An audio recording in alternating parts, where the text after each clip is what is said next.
sincère par rapport à cette procureur de la République adjoint, procureur de la République près les 10 tribunaux. On attend M. Yannick, c'est ça, puis on peut démarrer. On peut poser la question. Okay, bref, elle a fait de son expérience douloureuse un combat pour que, autour d'elle, personne ne vive ce qu'elle a vécu. Elle nous a sollicité. Nous menons par rapport à la thématique genre, droit et autres. Alors, heureusement pour nous, en RDC, nous avons bénéficié de la visite officielle d'un très grand partenaire, une personne qui a un parcours tellement important dans cette lutte du genre et qui est venue pour une visite officielle par rapport aux activités liées effectivement à son combat, à son engagement, etc. Il s'agit de Madame Sidonie Flore Loué. Je vais moi me permettre de la présenter parce que c'est nous qui la recevons. Donc je vais essayer de faire une petite biographie de sa personne, comme ça on comprend un peu plus mieux qui est notre partenaire et après elle-même nous dira pourquoi elle était venue vraiment précisément, quel est l'important, quelle est entre guillemets la perception ou le regard qu'elle a par rapport d'abord à la clôture de 16 jours d'activisme, par rapport aussi à la célébration de la journée d'aujourd'hui et évidemment enfin par rapport à sa visite officielle ici et toutes les activités qui sont liées à cela.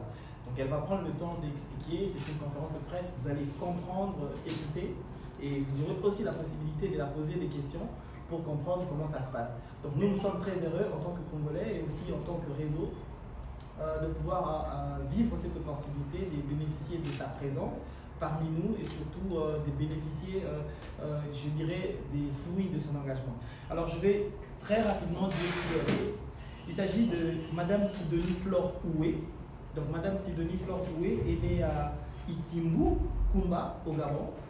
Elle est née au Gabon, je disais, le 25 décembre 1970. Des parents socialement modestes, sa mère, femme au foyer, exerçant de temps en temps un commerce non structuré, mais entièrement abandonné aux exigences de son époux, de son père. Après ses études primaires et secondaires, elle obtient son baccalauréat cible B en 1991. Intéressée par le droit, elle s'inscrit au département de droit de l'université Omar Bongo, 97. À l'an 2000, elle réussissait son entrée à l'école nationale de magistrature. Au terme de 2 années d'études, elle en sortait nantie d'un diplôme d'études judiciaires, puis intégré le corps de la magistrature en 2004 jusqu'à ce jour. Donc elle fait partie du corps de magistrature au Gabon depuis 2004 jusqu'à ce jour. Affectée au parquet de la République des Mouila, capitale de sa province natale, puis au parquet de la République de Libreville 3 mois plus tard, à la suite d'un recours fondé sur la violation de la loi par les conseils supérieurs de la magistrature relative au mariage. Elle a tour à tour occupé les fonctions à la suite de la précédente nomination, puis elle était nommée premier président de la Cour d'appel de Libreville. Directeur général des affaires administratives au ministère de la Justice, garde des Sceaux et des Droits humains, commissaire général adjoint à la loi près la Cour administrative au Gabon et enfin directeur de la formation continue à l'École nationale de la magistrature. Là, c'est sa fonction actuelle. Actuellement, elle est directeur de la formation continue au niveau de l'École de la magistrature au Gabon. Son amour pour la justice naît de souffrances indirectes vécues par ses proches quant à la nomination exercée par leurs partenaires sur leur personne. Son militantisme féminin prend forme dans ses différents passages dans le foyer qui l'ont accueilli, les milieux scolaires et universitaires par elle fréquentés, et ce, au regard des maltraitances de tous bords subies impuissamment par les femmes.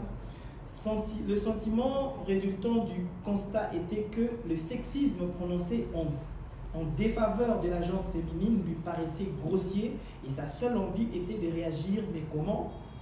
Sa présence dans ces milieux ne trouvait sa justification que pour porter et faire compter la voix de la femme. Le syndicalisme scolaire et universitaire fut sa première entrée dans le monde de la contestation normée par un bien-être pour tous. Au fil du temps, et l'analyse des traits dans sa profession. Grande a été sa désolation de constater que les femmes étaient assises sur... Je suis très honorée que ce soit une femme au milieu de ces braves hommes qui assure la modération de cette rencontre. Merci à Yannick pour la restitution de ma biographie. Merci à tous. Je voudrais d'abord m'acquitter d'un devoir, celui de présenter nos plates excuses relativement au retard observé. Même si je constate pour vous titiller un tout petit peu que la ponctualité n'est pas d'ici. Hein. Je l'ai vécu il y a quelques jours, mais enfin, faisons tous des petits efforts pour être à l'heure. Rebonjour à tous, ici présents, en vos rangs, grades et qualités respectifs et tout protocole respecté. Bonjour à tous, allant jusqu'à 50 millions de francs. Nous sommes aussi là pour les deux autres lois. Ça, c'est la loi protectrice, donc relative à l'élimination des violences faites aux femmes. Et il y a les deux autres lois qui ont été révisitées, notamment le Code civil et le Code pénal du Gabon, qui visent à réduire les inégalités textuelles qui existaient encore dans notre corpus juridique entre les hommes et les femmes, notamment les cas de répudiation qui sont désormais interdites, mais pourtant qui étaient légion et qui sont légion ici aussi. Ces hommes mariés, qui est une structure, une plateforme associative au Gabon, qui est présentement sur le territoire congolais. L'annonce, donc la présence du Salon de la Femme, et le pourquoi de cette présence. Je suis Sidonie Flore Oué, membre fondateur de cette plateforme associative. Les détails vous ont été lus par Yannick tout à l'heure. Cette plateforme qui milite pour, à titre principal, la vulgarisation des textes de loi, quels que soient leurs origines, qu'il s'agisse des lois nationales ou des lois internationales. Et nous insistons sur les droits que renferment ces textes, notamment à l'égard des femmes. Subsidiairement, le Salon de la Femme offre une expertise gracieusement et un suivi psychojuridique à toutes les personnes qui nous contactent, notamment les personnes en situation de violence, victimes de violence, tout en nous assurant de nos objectifs principaux, les objectifs du Salon de la Femme, à savoir la réduction des inégalités textuelles, mais surtout l'autonomisation globale des personnes vulnérabilisées par l'ignorance de leurs droits. Pour parler de notre présence ici, notons que nous bouclons là, en beauté, la journée internationale de la violence à l'égard des femmes, qui a connu 16 jours d'activisme comme chaque année et qui se célèbre le 25 novembre de chaque année. Et nous trouvons en territoire congolais, nous avons estimé que nous devrions échanger avec nos sœurs pour partager notre expérience avec les victimes des violences, notamment les femmes victimes de violences, ici au Congo. Nous sommes liés par une culture partagée, parce que nous sommes d'abord et avant tout des Bantous. Et donc les pratiques culturelles sont pratiquement similaires. Ces pratiques culturelles qui nous emprisonnent dans une ignorance entretenue, réduisant la femme à un simple objet. C'est pour cette raison que nous avons jugé utile d'échanger et de boucler la journée internationale de la violence faite aux femmes ici au Congo. Cette similitude de pratique soumet la femme à un objet réductible, autant à cette dernière sa qualité de citoyenne qui se traduit parfois par la négation de ces droits fondamentaux. À ce propos, nous venons au niveau du Gabon d'avoir 3 lois, dont l'une notamment la loi numéro 006/2021 du 6 septembre 2021 portant élimination des violences à l'égard des femmes, de toute forme de violence à l'égard des femmes, et 2 autres lois, numéro 005/2021 et 004/2021, portant modification de certaines dispositions du Code pénal et du Code civil gabonais. La première loi portant sur l'élimination de toutes les formes de violence à l'égard des femmes vise la protection maximale de toutes les femmes victimes de violences. À partir donc du constat de ces violences jusqu'à la réparation de celles-ci, le législateur gabonais a voulu démontrer l'engagement de l'État quant à la protection de ces personnes victimes de violences. Cette protection est assurée, disais-je, par l'État, notamment par la gratuité de la procédure et des sanctions à l'égard de tous les agents publics qui ne recevraient pas les femmes victimes de violences. Ces sanctions vont donc des sanctions disciplinaires aux sanctions continentes. Par ailleurs, le Code civil a été également révisité par un équilibre juridique entre les personnes engagées devant la loi lors de la célébration du mariage civil. Nous avons vu par exemple les devoirs réciproques entre les époux, effaçant ainsi l'obligation d'obéissance qui réduisait la femme à un simple objet, une simple exécutante, comparable à un mineur juridique dépourvu de personnalité. Nous avons aussi constaté et capitalisé le choix du domicile conjugal qui échoit désormais aux 2 époux, alors que sous l'empire de l'ancienne loi, c'est seul l'homme qui avait cette prérogative, ou cette compétence de choisir le domicile conjugal. Aujourd'hui, par rapport au nouveau texte, les 2 partenaires adultes qui se sont choisis normalement choisissent eux-mêmes leur domicile conjugal en tenant compte donc de l'intérêt du ménage. Il y a aussi, entre autres, les charges du ménage qui incombent aux époux, parce que sous l'ancienne loi, ces charges incombaient à titre principal à l'homme et réduisaient la femme à une assistante, à un assistanat où elle attendait tout venir de l'homme et se complaisait dans cet état. Aujourd'hui, tous les 2 époux, ou les époux, puisque la bataille est portée sur l'enrayement de la polygamie, qui est une mesure discriminatoire, aujourd'hui, les 2 époux ou les époux contribuent aux charges du ménage proportionnellement aux moyens dont ils disposent. Ça, c'est le partage que nous voudrions faire avec nos sœurs congolaises et qui se fera très très prochainement.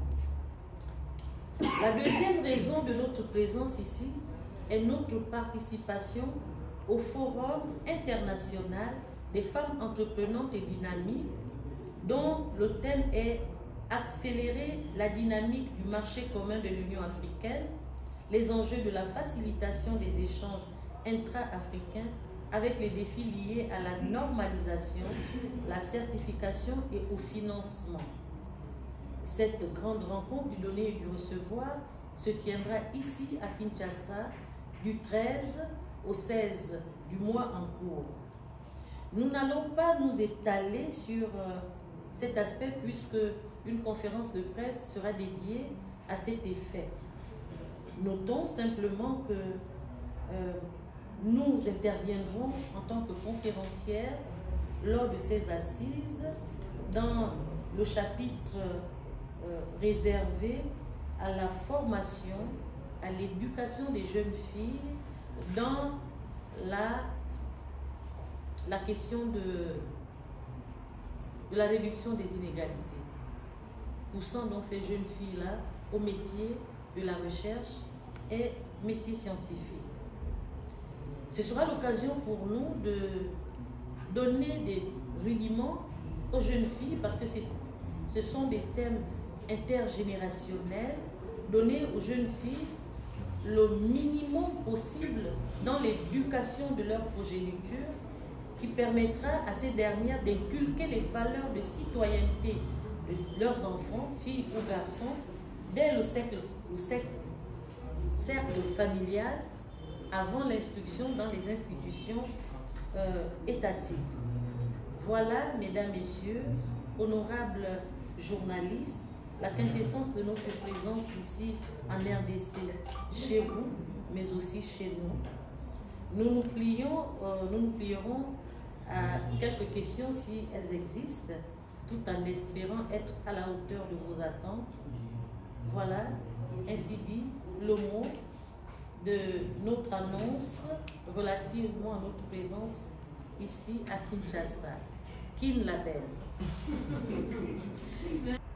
Un état de droit est un état où il y a des lois. Est-ce qu'il y a des lois en RDC? La réponse est oui. Est-ce que ces lois sont appliquées? Ça, c'est un autre point de la question. Et je ne suis pas, malheureusement, je ne m'érige pas en juge administratif pour pouvoir dire si les lois sont appliquées ou pas en RDC. Mais la première chose à savoir, c'est que la RDC, comme la plupart des pays africains, a une constitution. C'est cette constitution qui est la première loi qui décline toutes les institutions et qui décline également le pouvoir institutionnel. L'acte de naissance d'un État, c'est la constitution. Est-ce que la RDC a une constitution? Oui. Est-ce que le Gabon a une constitution? Oui. Est-ce que le Cameroun a une constitution? Oui. Est-ce que ce qu'il y a dans la constitution là existe effectivement? Au Gabon, oui. À savoir qu'il y a le pouvoir exécutif, il y a le pouvoir législatif, il y a le pouvoir judiciaire et le pouvoir de la communication, qui a toute une commission, la Commission nationale de la communication. Tout un arsenal. Maintenant, est-ce que les lois subséquentes sont appliquées? Là, c'est une autre paire de manches. Et là, je voudrais dire à vous et à tous ceux qui nous suivent que l'application de la loi ou le respect de l'état de droit dépend de chaque individu. Chacun doit d'abord savoir que je suis dans un état de droit, je suis soumis à des obligations et j'ai également des droits vis-à-vis de l'État. Et c'est la bataille du salon de la femme. Parce que ce que nous faisons également, c'est quoi? C'est trop demander à l'État. Entre-temps, nous n'arrivons pas à satisfaire également nos obligations vis-à-vis de l'État. Mais l'État, c'est quoi? L'État, c'est la société. Elle commence par la cellule familiale. Si au niveau de la cellule familiale, nous n'arrivons pas à respecter les règles de la maison, c'est quand même difficile qu'à un niveau supérieur, nous puissions le faire. Donc, la bataille du salon de la femme, c'est la citoyenneté. Connaître ses droits et ses obligations et les respecter. Alors, je prends un exemple pour rester dans mon cadre, le cadre de mon combat. Lorsque les hommes africains vont devant le maire pour célébrer le mariage, ils prennent l'engagement au nom de la loi d'être fidèles à leurs femmes. Sont-ils fidèles? C'est ça aussi l'état de droit. La loi existe, est-ce qu'on la respecte? Même à minima. D'avoir Madame Sidonie parmi nous, d'abord dans la République, sur le territoire, et aussi en ce jour, entre guillemets, symbolique. La dimension symbolique est importante dans ce combat, la dimension symbolique est très très importante, et comme elle l'a précisé, il est important chaque jour, tout un chacun de nous, et surtout nous les amis de la presse, de se donner ces devoirs de vulgarisation à tout moment sur ces principes, je dirais, moteurs de notre nouvelle communauté, la société du monde, comme on dit. C'est important que tous les jours on puisse en parler autour de nous de manière à ce qu'on puisse informer davantage des personnes, ceux qui ont eu l'opportunité d'être instruits et même ceux qui n'ont pas eu cette opportunité, de manière à ce qu'on puisse savoir que d'abord les droits humains nous concernent tous et les trois valeurs fondamentales de ces droits humains sont je dirais, c'est comme la Bible, la petite Bible sociale ou citoyenne pour tout un chacun. Savoir que ces trois valeurs, on doit le connaître, l'intégrer, les mémoriser et le partager. De manière à ce que tout un chacun de nous dans la communauté puisse être en mesure d'abord de respecter et aussi de faire respecter cela. Moi, je remercie infiniment Madame Signoni, je vous remercie aussi infiniment. C'est vrai qu'on attendait un autre nombre, mais j'ai vu aussi un autre nombre assez supérieur. Merci, merci infiniment. Je ne sais pas si Madame Signoni aura quelque chose pour qu'on très ravi qu'on ait eu ce moment d'échange aujourd'hui à cette occasion. Et j'espère que tout un chacun de nous va relayer l'information, va relayer le message de manière à ce que personne dans notre communauté ne soit ignorant des droits humains et que personne ne soit ignorant de 3 valeurs fondamentales liées à ces droits humains, qu'il s'agisse de l'universalité de ce droit, de l'imprescriptibilité de ce droit et enfin de l'inaliénabilité de ce droit. Merci infiniment à tout le monde.